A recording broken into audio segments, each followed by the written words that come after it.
नमस्कार दोस्तों, स्वागत है आपका मेरे YouTube चैनल पे। जैसा कि आपको पता है कि हमने एक सीरीज स्टार्ट की हुई है जिसका नाम है DSSB TGT कंप्यूटर साइंस, जो कि हमारा मई 2017 में हुआ था। उसका सॉल्यूशन मैं वन बाय वन हर एक क्वेश्चन को बहुत ही इजी लैंग्वेज में आपके सामने लेकर आया हूँ और सॉल्व करके दिखा रहा हूँ। जैसे कि यहाँ पर क्वेश्चन हम 20 क्वेश्चन डिस्कस कर चुके हैं 100 से 120 तक। नेक्स्ट 10 क्वेश्चन की यहाँ पर हम डिस्कशन करेंगे और ये 10 क्वेश्चन ऐसे हैं जिसके अंदर बेसिक ऑफ कंप्यूटर्स के काफ़ी क्वेश्चन आए हुए हैं और कुछ न्यूमेरिकल टाइप के क्वेश्चन भी आए हुए हैं, जिससे कि आपको बहुत ही ज़्यादा इजी लैंग्वेज में समझ में आने वाला है। तो वीडियो को स्टार्ट करने से पहले इसको लाइक और सब्सक्राइब जरूर करें, जिससे कि आपको टाइम टू टाइम वीडियो जैसे ही अपलोड होगी आपको पता चलता रहेगा। तो स्टार्ट करते हैं वीडियो को। पहला क्वेश्चन है आरडीबीएमएस से रिलेटेड। यहाँ पर क्वेश्चन पूछा हुआ है B plus tree are prefer to the binary tree since. तो यहाँ पर आपको क्लियर होना चाहिए बी प्लस ट्री का मतलब क्या होता है। तो मैं आपको क्लियर कर देता हूँ। यहाँ पर बी प्लस ट्री जो होती है हमारी, अगर हम बात करें तो ये बैलेंस ट्री होती है हमारी। ठीक है जी, सबसे पहला पॉइंट, मोस्ट इंपॉर्टेंट पॉइंट है, ये बैलेंस्ड होता है। और बाइनरी ट्री जो होता है वो बैलेंस्ड हो भी सकता है और नहीं भी हो सकता। तो दोनों ही पॉसिबिलिटी है, मतलब वो बैलेंस्ड भी हो सकता है और अनबैलेंस्ड भी हो सकता है। इट डिपेंड्स ऑन द वहाँ पर हम कौन सा स्ट्रक्चर यूज करते हैं। ठीक है जी। उसके बाद है जो मेन इंपॉर्टेंट पॉइंट है बी प्लस ट्री के अंदर, आपने देखा होगा इस टाइप का स्ट्रक्चर होता है। हर एक नोड पर आप वैल्यू, जो की वैल्यू है, नंबर ऑफ की वैल्यू ज़्यादा इंसर्ट कर सकते हो। जैसे कि यहाँ पर ये स्ट्रक्चर होता है हमारा, इसके अंदर हम मोर देन वन की वैल्यू स्टोर कर सकते हैं। इसी तरह से यहाँ पर, तो इससे बेनिफिट क्या होता है, इससे बेनिफिट ये होता है कि अगर आपको सर्च करना है कोई भी एलिमेंट, तो मान के चलिए यहाँ पर टोटल एलिमेंट है 100 एलिमेंट के लिए आपको मान के चलिए यहाँ पर 3 लेवल की रिक्वायरमेंट है। और यहाँ पर बाइनरी ट्री में अगर हम 100 वैल्यू को स्टोर करेंगे तो हमारे पास नंबर ऑफ चाइल्ड नोड 2 ही हो सकते हैं, क्योंकि binary tree at most 2 child हो सकते हैं फॉर एन पर्टिकुलर नोड। ठीक है, तो इसी तरह से इसको भी इंसर्ट करेंगे, यहाँ पर भी 2 चाइल्ड हो सकते हैं। तो 3 लेवल में आप देख सकते हो, यहाँ पर लेवल 1, लेवल 2, लेवल 3। तो total number of node maximum कितने हो सकते हैं? 7। इसी तरह से हम लेवल को इंक्रीज करेंगे तो हमारे नंबर ऑफ नोड इंक्रीज होंगे। मगर यहाँ आप देख सकते हो कि नंबर ऑफ की value in a particular node depends on the order. Order क्या है हमारा ट्री में, उस ऑर्डर के हिसाब से हम इंसर्ट करते हैं। तो मैं आपको ये समझाना चाह रहा हूँ कि ऑब्वियस सी बात है ये बैलेंस्ड क्यों होता है, क्योंकि ये हमेशा जो इंसर्शन है और डिलीशन है हमेशा चाइल्ड नोड पे होगा। तो इसमें क्या होता है कि जब कभी भी कोई भी चीज़ है उसमें इंसर्शन और डिलीशन होने की वजह से जो चाइल्ड नोड पे इंसर्ट और डिलीट होता है, तो उससे क्या है हमेशा ये बैलेंस करके रखता है। मगर यहाँ पर इंसर्शन डिलीशन किसी भी एंड पे हो सकता है और उसमें डिपेंड नहीं करता कि लेफ्ट में कितने नोड है, राइट में कितने नोड है। तो ये अनबैलेंस्ड भी हो सकता है। तो मैं आपको यहाँ पर ये समझाना चाह रहा हूँ, इसकी जो मैक्सिमम बी प्लस ट्री की मैक्सिमम जो कॉम्प्लेक्सिटी होती है वो होती है वर्स्ट केस में ऑर्डर ऑफ log n, और बाइनरी ट्री की वर्स्ट केस जो कॉम्प्लेक्सिटी होती है वो होती है ऑर्डर ऑफ n। तो log n का जो टाइम है, log n अगर हम देखें, log n is less than in case of n, you can say in terms of complexity, in terms of time complexity, log n is less than as compared to the n. So यहाँ पर आप देख सकते हो memory access time b plus tree में due to number of reduce the number of levels, B plus tree के अंदर जो नंबर ऑफ लेवल रिड्यूस होने की वजह से टाइम कॉम्प्लेक्सिटी कम लग रही है, टाइम कम लग रहा है, that means memory access faster होगा as compare to the disk access. तो देखिए यहाँ पर जो करेक्ट ऑप्शन हमारा मिल रहा है वो है memory access. Obviously in case of B plus tree को हम प्रेफर क्यों करते हैं as compare to the binary tree, because of the memory access is faster as compare to the disk access. So that is the correct answer for this question. बहुत ही अच्छा question था, बस इसमें कंसेप्ट को आपको समझना है और आपको अप्लाई करना है। नेक्स्ट क्वेश्चन है इस क्वेश्चन में देखिए यहाँ पर एक्सेल के अंदर वी लुकअप एक फंक्शन होता है। तो यहाँ पर मैंने ऑप्शंस को देखने से पहले आप देखिए वी लुकअप का मतलब क्या है। वी लुकअप का मतलब क्या है, जैसे कि यहाँ पर देखिए मैंने एक यू कैन से एक यहाँ पर एक्सेल फाइल ली है, उसके अंदर वैल्यू एंटर कर रखी है। तो यहाँ पर वेरी फर्स्ट जो ये एंटर किया वी लुकअप, आप यहाँ देख सकते हो, यहाँ पर लिखा हुआ है 10251। ये सिंटेक्स होता है वी लुकअप का। First argument, second argument, third argument और फोर्थ आर्गुमेंट, 4 आर्गुमेंट होते हैं वी लुकअप के अंदर। फर्स्ट आर्गुमेंट सबसे पहले ये सर्च करेगा, क्या सर्च करेगा, जो भी फर्स्ट आर्गुमेंट में वैल्यू है। तो 10251 पूरी टेबल के अंदर सर्च करेगा, जैसे कि 10251 यहाँ पर मिल गया इसको, ठीक है जी। मिलने के बाद ये A1 to B6, A1 to B6 का मतलब है A1 से लेके 6 अप टू B6, मतलब B1 से लेके B6। तो इसको सेलेक्ट कर लेगा, समझिए पॉइंट को जो मैं समझाना चाह रहा हूं। यहाँ पर इसको सेलेक्ट कर लेगा सेकंड आर्गुमेंट में। थर्ड आर्गुमेंट में क्या दिया हुआ है 2, 2 का मतलब क्या है, कॉलम, ये देखिए ये है कॉलम नंबर 1, ये है कॉलम नंबर 1, ये है कॉलम नंबर 2, ये है कॉलम नंबर 3, ये है कॉलम नंबर 4। तो कॉलम नंबर 2 को सिलेक्ट कर लेगा। और फॉल्स का मतलब है कि यहाँ पर फॉल्स हमेशा देखिए दो चीज होती है, एक होता है फॉल्स और एक होता है ट्रू। फोर्थ आर्गुमेंट में हम फॉल्स देंगे या ट्रू देंगे। फॉल्स का मतलब होता है यहाँ पर एग्जैक्ट मैच, अगर एग्जैक्ट मैच हो रहा है तो रिटर्न करेगा। ट्रू का मतलब है यू कैन से अप्रोक्सीमेट मैच, अप्रोक्सीमेट मैच, ठीक है जी। तो यहां पर मैं बताना चाह रहा हूं फॉल्स, यहां दिया हुआ है एग्जैक्ट मैच होगा। एग्जैक्ट मैच का मतलब है 10251 के कॉरस्पॉन्डिंग यहां पर एग्जैक्ट मैच कर रहा है 10251, उसके कॉरस्पॉन्डिंग सेकंड कॉलम पर वैल्यू क्या है, पियर्स। तो रिटर्न कर देगा, आपका रिजल्ट कर देगा पियर्स, ठीक है जी। अगला एग्जांपल देखते हैं वी लुकअप। आप देख सकते हो 10251 यहाँ पर है A1 to C6, A1 से लेके C6, मतलब ये तीन कॉलम सेलेक्ट कर लेगा।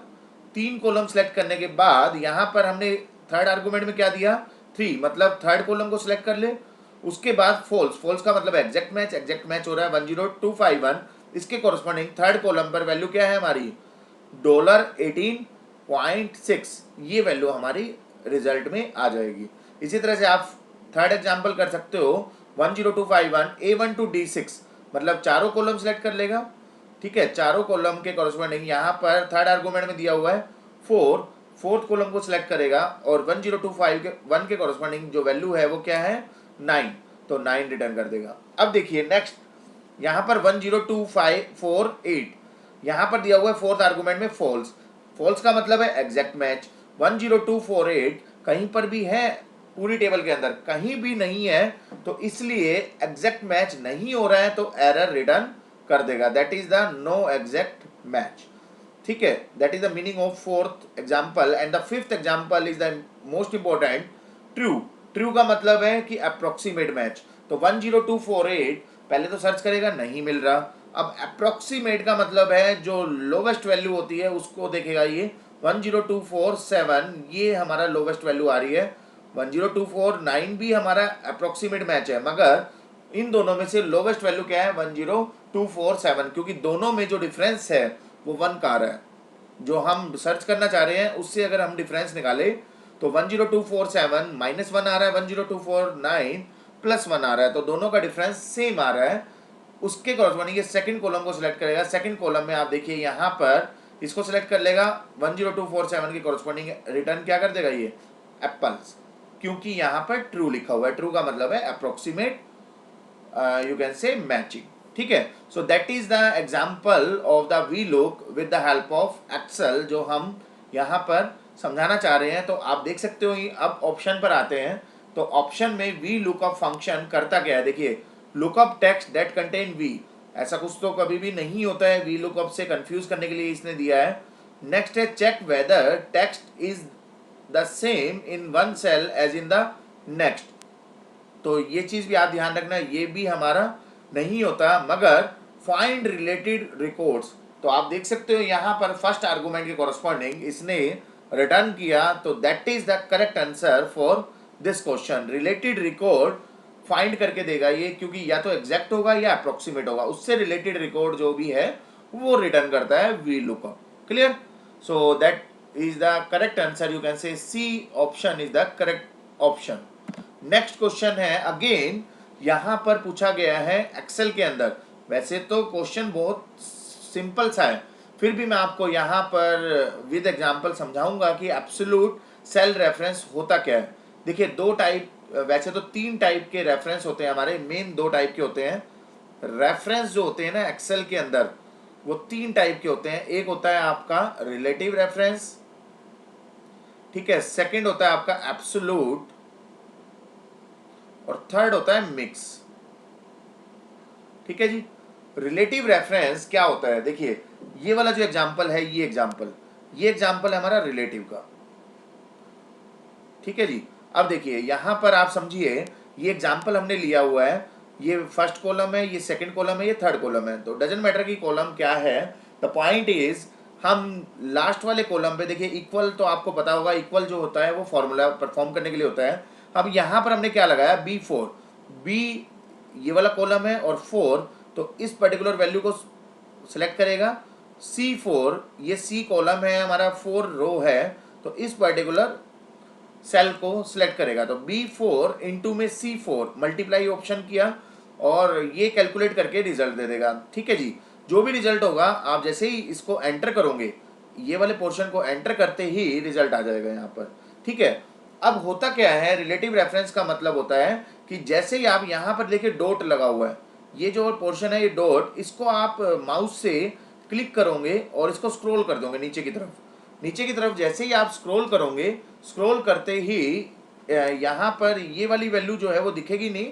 वैसे मैं आपको समझा रहा हूँ, इसका मतलब क्या है, B5 मल्टीप्लाई C5, ये जो है लिखना नहीं है आपको, ये अपने आप ही कैलकुलेट करके देगा। B6 इंटू में C6, B7 इंटू में C7, ठीक है, ये कैलकुलेट करके देगा। आप करके देख लेना एक्सेल के अंदर, B8 इंटू C8। ठीक है जी। तो जो भी कॉरेस्पॉन्डिंग वैल्यू होगी वो रिटर्न करके दे देगा। That is the meaning of the relative reference. Relative reference क्या होता है, हमेशा वैल्यू चेंज होती है अकॉर्डिंग टू द सेल। ठीक है। मगर एब्सोल्यूट वैल्यू कहाँ यूज करते हैं हम, जहां पर हमें कांस्टेंट वैल्यू को यूज करना है। जैसे कि आप ऊपर वाले एग्जांपल में देख सकते हो, ये टैक्स रेट दिया हुआ है 7.5%, तो यहां पर देखिए ये है एब्सोल्यूट रेफरेंस का एग्जांपल।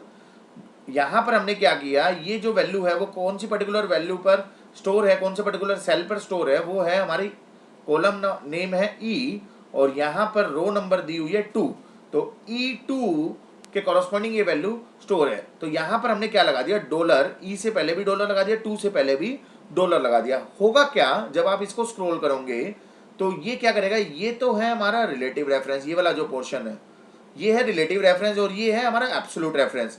तो हमेशा यहाँ पर तो B5 इंटू में C5 होगा, मगर ये मल्टीप्लाई किससे होगा, हमेशा E2 से मल्टीप्लाई होगा, क्योंकि यहाँ भी डॉलर है और यहाँ भी डॉलर है, ये वैल्यू चेंज नहीं होगी। That is the difference of the absolute reference and the relative reference. Relative के अंदर हमेशा वैल्यू चेंज होती है, और एब्सोल्यूट वहाँ यूज करते हैं जहाँ पर हमें कॉन्स्टेंट वैल्यू की रिक्वायरमेंट है, हमेशा हमें मल्टीप्लाई करना है कॉन्स्टेंट वैल्यू से। ठीक है। तो with the help of formula अगर हमें अप्लाई करना है तो हम डॉलर साइन यूज करते हैं किसी भी पर्टिकुलर सेल के अंदर। ये जो एग्जांपल है ये था हमारा रिलेटिव का, ये है हमारा एब्सोल्यूट का, और दोनों को मिक्स कर दिया तो इसको बोलते हैं हम मिक्स रेफरेंस। ठीक है। तो तीन टाइप के हमारे रेफरेंस होते हैं। यहाँ क्वेश्चन में पूछा हुआ है एब्सोल्यूट सेल रेफरेंस को रिप्रेजेंट करने के लिए हम हमेशा B1 के अंदर, मतलब जैसे B1 दिया हुआ है, हर एक एग्जांपल में आप देख सकते हो B1 दिया हुआ है, तो B के आगे भी डॉलर लगा देते हैं, 1 के आगे भी डॉलर लगा देते हैं। ध्यान रखना, अगर आपने B के आगे डॉलर लगा दिया और 1 के आगे डॉलर नहीं लगाया तो ये एब्सोल्यूट सेल रेफरेंस नहीं होगा। ठीक है। एब्सोल्यूट सेल रेफरेंस होगा, मगर इसमें होगा क्या, B के आगे आपने डॉलर लगाया, दैट मीन्स B को आपने फिक्स किया है, 1 को आपने फिक्स नहीं किया। That is also example of the absolute cell reference. ठीक है। इसी तरह से आपने लगा दिया अगर $1, तो ये 1 को फिक्स करके रखेगा और B के कॉरस्पॉन्डिंग जो भी वैल्यू है उसको चेंज करता रहेगा। That is again example of the absolute cell reference. तो एब्सोल्यूट का मतलब है जहां पर हम डॉलर सिंबल यूज करते हैं। तो right option for this question is B. Next है हमारा यहाँ पर जो नेक्स्ट क्वेश्चन आ रहा है, जो नेक्स्ट क्वेश्चन है उसके अंदर देखिए यहाँ पर अगेन एक्सेल के अंदर ये क्वेश्चन आया हुआ है। तो यहाँ पर क्वेश्चन में पूछा हुआ है कौन सा ऐसा फॉर्मूला है जो कैलकुलेट एबल नहीं है कैलकुलेट करने में। तो मैं आपको बताना चाहूँगा यहाँ पर जो यहाँ देखिए सम जो है वो सेल्स के ऊपर अप्लाई किया हुआ है। तो सेल्स तो हमें पता है, क्लियर कट हमें पता है, सेल्स नाम से जो भी है इसके अंदर सम जो करता है वो हमेशा न्यूमेरिक वैल्यू के ऊपर अप्लाई होता है। ठीक है, तो सम हमेशा न्यूमेरिक वैल्यू के ऊपर अप्लाई होगा, तो डेफिनेटली ये एरर देने वाला है, मतलब कैलकुलेट नहीं करेगा, क्योंकि A3 मान सकते हैं कि यहाँ पर कोई न्यूमेरिक वैल्यू होगी, फॉर एग्जांपल 3 है, मगर सेल्स के अंदर कभी भी न्यूमेरिक वैल्यू नहीं होगी, सेल्स को हम सम नहीं कर सकते हैं। ठीक है, तो फर्स्ट ऑप्शन हमारा पहला तो आ जाएगा कि कैलकुलेट नहीं करेगा, मगर इस क्वेश्चन में दो आंसर हमारे आ रहे हैं। तो सी ऑप्शन बी, क्योंकि देखिए ये 10 - 10, तो कोई भी नंबर को अगर आप डिवाइड करते हो जीरो से, जैसे 1 डिवाइड बाई जीरो वो होता है हमारा, जिसको हम बोलते हैं नॉट डिफाइंड, जिसको हम इन्फिनिटी भी रिप्रेजेंट कर देते हैं, डिवाइड बाई जीरो प्रॉब्लम बोलते हैं सी लैंग्वेज के अंदर, जो एक्सेप्शनल हैंडिंग में हम यूज़ करते थे। तो मैं यहाँ पर ये समझाना चाह रहा हूँ कि 1/0 या कोई भी कॉन्स्टेंट बाई जीरो टर्म है, क्योंकि 10 - 10 always gives the result in the form of zero. ठीक है, सो यहाँ पर सी ऑप्शन भी आपका करेक्ट है, जो कि कैलकुलेट नहीं होगा। एक्सेल में आप कर सकते हो, बाकी दोनों ऑप्शन हमारे एबल है, कैलकुलेट करके देंगे रिजल्ट, मगर ए और सी यहाँ पर दो ऑप्शन करेक्ट है। तो इसमें आपको जिसने भी पेपर दिया है उसको वेटेज मिली होगी इस क्वेश्चन की। ठीक है जी, ए और सी दोनों ऑप्शन करेक्ट है। नेक्स्ट क्वेश्चन है हमारा, बहुत ही इजी क्वेश्चन है, addition of two number in digital form. तो 1101 ये भी बाइनरी नंबर है, 1000 ये भी बाइनरी नंबर है। आप दोनों मेथड से कर सकते हो, या तो इसको डेसिमल में चेंज कर लो, तो 8421, तो जो कि कोड है हमारा 8 और 4 plus 1, that is the 13। 13 is the decimal number for this binary number 1000, that is you can से 8। तो 13 प्लस 8 अगर हम करेंगे 21, तो 21 का बाइनरी नंबर लिख लीजिए आप 168421, ये कोड होता है। 21 कैसे कम्बिनेशन से बनेगा, 16 पर 1 लिख दिया मैंने, और 4 और 1। ठीक है, बाकी को 00 रिप्रेजेंट कर दो। तो इन तीनों को अगर मैं सम कर दूं तो हमारा 21 आ जाएगा। तो ये होता है मेथड होता है हमारा, कभी भी डेसिमल को बाइनरी नंबर में रिप्रेजेंट करना है तो इस टाइप से आप रिप्रेजेंट कर सकते हो। तो 10101 is the right answer for this question. तो आप देख सकते हो सी ऑप्शन हमारा मैच कर रहा है। आप इसको डायरेक्ट भी कर सकते हो, 1 + 0 1, 0 + 0 0, 1 + 0 1, 1 + 1 is 0 and the carry will come 1, so यहाँ पर आ जाएगा 1। तो यहाँ से भी आपका करेक्ट आंसर आ रहा है, मगर जो भी आपको मेथड इजी लगे आप इजी वे में कर सकते हो। दोनों मेथड आपके पास ऑप्शन है, दोनों में आंसर सेम आएगा। ठीक है, तो C option is the correct answer for this question. Next question है हमारा सिक्वल के अंदर, ये कंसेप्ट है हमारा डीबीएमएस के अंदर, ट्रिगर कोड जो होता है हमारा उसको हम लिखते हैं कौन सी लैंग्वेज के अंदर लिखते हैं। यहाँ पर मैंने चारों के बारे में लिखा हुआ है। पहला है सिक्वल, जिसको हम बोलते हैं structure query language, that is use for the communication with the database and CRUD operation. So trigger generally हम रिटर्न नहीं करते हैं सिक्वल के अंदर, मगर सेकंड ऑप्शन आप देख सकते हो PL/SQL, जिसको हम बोलते हैं programming language, structure query language, that is a language use in the Oracle database and procedure language which is the extension of the SQL। ये ध्यान रखना, PL/SQL is the extension of the SQL and PL/SQL has exact block which called trigger। जो कि हमारा use होता है trigger, हमारा जो एग्जैक्ट ब्लॉक स्ट्रक्चर होता है वो हमारा PL/SQL के अंदर ही हम लिख सकते हैं, जिसके अंदर हम इम्प्लिसिटली इंसर्ट कर सकते हैं, अपडेट कर सकते हैं, डिलीट कर सकते हैं, issued against and the associated table. तो right answer for this question is B. आप थर्ड भी पढ़ सकते हो, जावा जो है ऑब्जेक्ट ओरिएंटेड है, क्रॉस प्लेटफॉर्म है, हाई लेवल लैंग्वेज है। आप क्रिएट कर सकते हो trigger like stuff in the Java, but generally हम ट्रिगर यूनिट जो है वो यूज़ नहीं होती है, क्योंकि ट्रिगर यूनिट जो है वो जनरली हमारा जावा के अंदर नहीं होता है। तो इसलिए जावा में हम करेक्ट आंसर नहीं मानेंगे। मशीन लर्निंग लैंग्वेज जो होती है instruction that are executed directly on the CPU for solving specific task. ठीक है जी। तो मशीन लैंग्वेज जो जनरली हम यूज़ करते हैं वो डायरेक्टली एग्जीक्यूट करने के लिए हम यूज़ करते हैं, कोई भी स्पेसिफिक टास्क को परफॉर्म करना है। तो एग्जैक्ट आंसर जो मैच कर रहा है वो है हमारा PL/SQL, that is the second option for this question. Next question है हमारा, बाय डिफॉल्ट जो रिटर्न टाइप होती है किसी यूजर की defined function in the C language. तो ध्यान रखना, अगर आप मेन फंक्शन बनाते हो सी लैंग्वेज के अंदर, मेन फंक्शन होता है, उसके बाद कोई भी फंक्शन आप लिख देते हो। फॉर एग्जांपल यहाँ पर दो वेरिएबल लिखे आपने A, B, और आपने एक इनपुट नाम से फंक्शन बनाया, इनपुट नाम से जो फंक्शन बनाया उसकी यहाँ पर डेफिनेशन दे दी, और डेफिनेशन दे के यहाँ पर इनपुट के आगे कुछ नहीं लिखा। ठीक है, और आप यहाँ पर रिटर्न करा रहे हो, तो रिटर्न जो होगा वो हमेशा इंटीजर फॉर्म में होगा, क्योंकि आपने कुछ भी डिफाइन नहीं किया है। जो बाय डिफॉल्ट रिटर्न टाइप होते हैं किसी भी फंक्शन की सी लैंग्वेज के अंदर, वो होते हैं हमारे इंटीजर। ठीक है जी। तो यहाँ पर बाय डिफॉल्ट लिखो या ना लिखो, इंटीजर ही वो काउंट करेगा। तो right answer for this question is integer. आप मेंशन कर सकते हो, फ्लोट भी कर सकते हो, वर्ड भी कर सकते हो, मगर कुछ भी मेंशन नहीं है तो आंसर होगा आपका इंटीजर। नेक्स्ट क्वेश्चन है हमारा जो कि उप से रिलेटेड है, object oriented programming uses dash approach. तो दो टाइप की हमारी जनरली हम यूज़ करते हैं, एक होता है प्रोसीजरल और एक होता है ऑब्जेक्ट ओरिएंटेड प्रोग्रामिंग। ठीक है जी। तो दो टाइप की हमारी प्रोग्रामिंग हम जनरली स्टडी करते हैं इस टाइप के डिफरेंस को क्लियर करने के लिए। प्रोसीजर जो होता है वो सी होता है, और ऑब्जेक्ट ओरिएंटेड जनरली हम बोलते हैं C++। ठीक है जी। तो जो प्रोसीजरल होता है सी लैंग्वेज, हम जनरली आप देखते होंगे मेन फंक्शन ऊपर लिखते हैं हम, उसके बाद यहाँ पर जो भी इंस्ट्रक्शन लिखनी है उसके बाद क्लोज कर देते हैं। मगर ऑब्जेक्ट ओरिएंटेड में हम क्लास बनाते हैं सबसे पहले। क्लास जैसे कि हमने बनाई ए नाम से कोई क्लास बनाई, यहाँ पर हमने एक्सेस मॉडिफायर दे देते हैं, प्राइवेट मेंबर रखना है हमें, कुछ प्राइवेट मेंबर रखेंगे, देन उसके बाद पब्लिक मेंबर रखेंगे।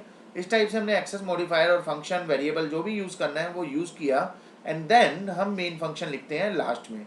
ठीक है, और उसके बाद उसका ऑब्जेक्ट क्रिएट करते हैं, देन उस फंक्शन को कॉल करते हैं। तो यहाँ पर आप देख सकते हो कि प्रोसीजरल और ऑब्जेक्ट ओरिएंटेड में क्या डिफरेंस है। जो मेन फंक्शन है हमेशा जो कर्सर है वो मेन फंक्शन से स्टार्ट होता है।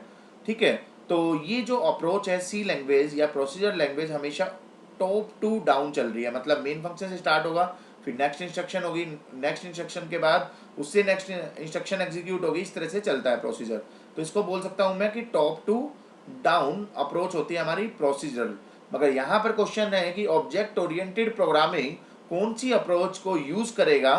तो मेन फंक्शन हमेशा लास्ट में लिखा होता है in case of object oriented programming. तो मेन फंक्शन से ही you can say cursor start होता है। डजंट मैटर कि क्लास आपने कितनी बनाई है, इनहेरिटेंस यूज किया, पॉलीमॉर्फिज्म यूज किया है, या व्हाटसोएवर जो भी आपने कंसेप्ट यहाँ पर यूज किया हुआ है। तो मेन फंक्शन से हम स्टार्ट करेंगे जो कि नीचे लिखा होता है, और यू कैन से उसके बाद यहाँ पर क्लास को वो कॉल करेगा, देन ऊपर की तरफ जाएगा। तो आप कह सकते हो यहाँ पर जो अप्रोच यूज हो रही है वो हो रही है आपकी बॉटम टू अप। ठीक है, जिसको हम बोलते हैं बॉटम अप अप्रोच। तो right answer for this question is B. Clear. Next question है हमारा, insulation of data from direct access by the program. देखिए, इंसुलेशन का मतलब होता है सेपरेशन। ठीक है, और सेपरेशन को अगर मैं हिंदी में सिंपल वे में आपको बताऊं तो इसका मतलब है अलग अलग करना। यू कैन से यहाँ पर अगर हम सिंपल वे में देखें तो कोई भी डाटा को हमें सेपरेटली फ्रॉम एक्सेस करेंगे हम from the direct access by the program. तो सेपरेटली एक्सेस करने का मतलब है कि एक क्लास हम चला रहे हैं, दूसरी क्लास हम एग्जीक्यूट कर रहे हैं, तो दूसरी क्लास में एक क्लास को अगर हम यूज़ कर रहे हैं तो यहाँ पर हो क्या रहा है कि बी क्लास के अंदर जो उसकी डिस्क्रिप्शन है किसी एक क्लास की, उसको हम हाइड कर रहे हैं। ठीक है, that is you can say insulation of data from the direct access by the program. ठीक है, तो इसको बोलते हैं हम डाटा हाइडिंग, या ऑप्शन में आपका इंफॉर्मेशन हाइडिंग भी आ सकता है। ठीक है, इंफॉर्मेशन हाइडिंग या डाटा हाइडिंग दोनों का मीनिंग एक ही है, insulation of data from direct access by the program. ठीक है जी, तो right answer for this question is data hiding. Encapsulation क्या होता है? रैपिंग ऑफ डाटा, काफ़ी सारी चीज़ें जो है वो that will be convert into a single unit. ठीक है, अलग अलग चीज़ें बिखरी हुई है उसको हम एक सिंगल यूनिट में डाल देते हैं, उसको बोलते हैं हम एनकैप्सुलेशन।